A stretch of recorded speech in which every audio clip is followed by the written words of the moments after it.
Scheduled to vote today on a U.S. resolution supporting a ceasefire in Gaza. U.S. officials formally submitted a draft for the new resolution in the United Nations to call for an immediate halt to the fighting.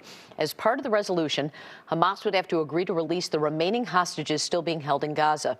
The U.S. has vetoed 3 previous UN resolutions that called for a ceasefire. Joining us now to discuss more, terrorism analyst Tom Makaitis. Tom, good morning. Good morning.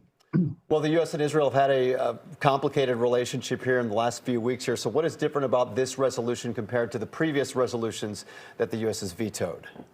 Not merely the previous resolutions, previous U.S.-Israel relations for the last 30 or 40 years. We have always strongly backed them and always vetoed any resolution that forced them to do it, called on them to do anything they didn't want to do. But this has been part of a campaign of escalating pressure on the Netanyahu government. You may recall Vice President Harris calling for a ceasefire in strong language. Then we had Chuck Schumer's, explosive speech a week ago, and now we have this. I think the next thing may very well be, making further U.S. aid conditional about some degree of compliance.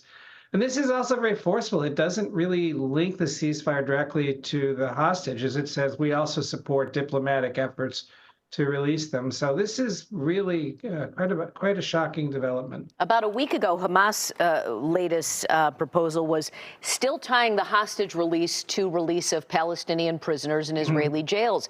Is that still the case, or is this resolution saying we want all the Israeli hostages freed with no prisoner release? It doesn't have, there's actually no call for release of hostages in the resolution. The ceasefire is not conditional on that, which is really surprising.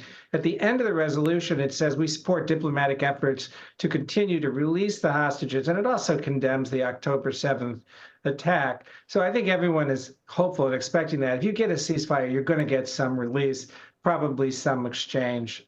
I think that's one of the easiest parts. The issue is I don't think that Netanyahu wants a lengthy ceasefire, because for one thing, it'll give the Israeli people and government time to take a good hard look at his leadership and why he even allowed October 7th to happen. So will this resolution, if it does pass, does it even do anything? The support for Netanyahu in Israel is what right now? 15%. It's a little more complicated than that. If you talk about support for the war effort, it's of course much higher.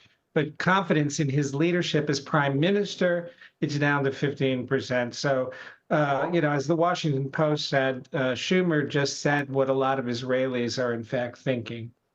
All right. So it just remains to be seen what happens. What do you see transpiring?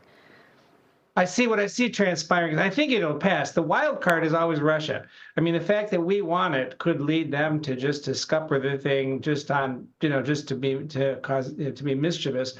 But I don't know. I think he's going to come here and make his case to the U.S. Congress. It's going to be quite a turbulent couple of weeks. But I fully expect that the assault on Rafah is going to be delayed at the very least. And that's a very good thing. The humanitarian situation is so awful that it's becoming intolerable for everybody. So I think this will get some movement on aid, and I think that's a good thing. All right, Tom Makaitis, thanks for joining us. Thank you, Tom. I'm happy to do it. Have a nice day.